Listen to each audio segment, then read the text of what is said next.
A sushi game that's not for kids.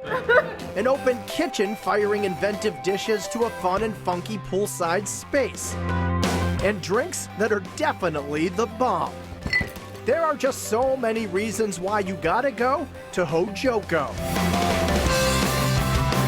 Located adjacent to the Verb Hotel, a former Howard Johnson's on Boylston Street near Fenway, Hojoko is what's known in Japan as an izakaya. In Japan, you find a lot of izakayas, and they're all kind of tiny hole in the walls where folks just go to grab a drink and have a little snack. And so we have an amazing bar program, and all the food kind of centers around things to eat while you're having a cocktail. After visiting izakayas all over Japan, owners Tim and Nancy Cushman, the dynamic duo behind the highly acclaimed Oya in the Leather District, decided to bring this concept stateside and created a festive space decked out with the stuff they've collected through the years. At first, people are a little in sensory overload because there's a lot to look at and a lot to take in. We have some vintage beach posters from Japan. A Pac-Man table where you can sit and play Pac-Man while you're having a drink. We have sake casks. Vintage hairdresser chairs with the big helmet over the top. We have albums up. I think the whole atmosphere here is really designed to be fun, and as kind of wacky as some of it might be, it's just really meant to make you feel comfortable when you come in. A dish that may have a member of your party feeling not so comfortable is Hojoko's Wasabi Roulette. In this deliciously daring game of chance, 6 pieces of tuna sushi are delivered to your table, with one containing a large ball of extra spicy wasabi in the center. When you get it at the table, nobody knows which piece has the extra wasabi in it, so that's the roulette part. You bite in and everyone's chewing and they're thinking, am I the one that got it? And then all of a sudden it takes off and the person that got it realizes they're the one that got it, and then everyone goes, and it's fun. It gets noisy. But don't sweat it, because if you're the unfortunate victim of this game of roulette, you'll be treated to something cool served in a baby bottle. Whatever's in the bottle is meant to be a cooling relief from your crying from getting the wasabi.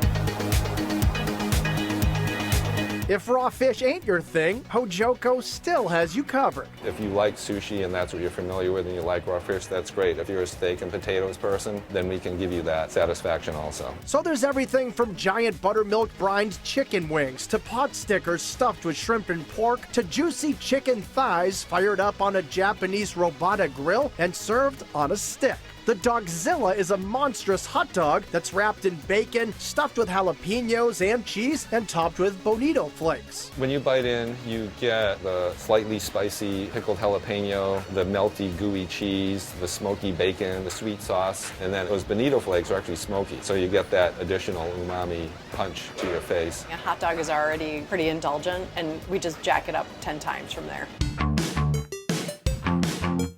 There's a spicy and satisfying tuna burger, or this beef blend of chuck and wagyu short rib topped with American cheese, dashi pickles, red onion, and special sauce, and served on a sesame seed roll. It's just a great, juicy, fatty, cheesy, dripping down your arms burger. And for a fresh Japanese spin on an American frozen food aisle classic, order Hojoko's so-called steakums. So we get wagyu, which is Japanese beef, short rib, and then slice it really thin, just like you'd get steakums. And then we have this real light dressing we put on, which has real subtle Korean flavors, and then you get a little side of our homemade kimchi. For something truly unique, order one of Hojoko's racks of ribs. But keep in mind, these ain't your average baby backs. The tuna ribs, it's the backbone of the tuna, and then you just scrape off the meat and you put it on the nori, which is the seaweed, and then you can put green onions on there and then dip it in some ponzu. It's almost like tacos made with seaweed. It is limited because you know there's only so much and we usually sell it out.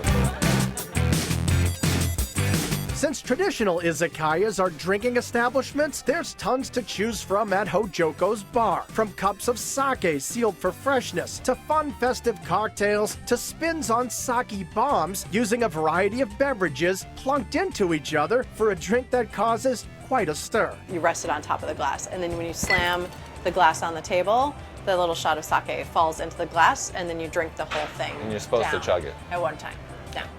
We don't really promote the chugging factor, No, but we it's don't. We would never do that. And whether you're drinking, dining, or doing a little bit of both, when you're at Hojoko, you'll certainly be having fun. When you go to a restaurant or you go out to dinner, you want to feel like you're escaping. And when you walk in here, you definitely feel like you're in a little bit of a different world, and there's a lot to take in, but it's really friendly and inviting, and there's something seriously wrong with you if you don't have fun while you're here.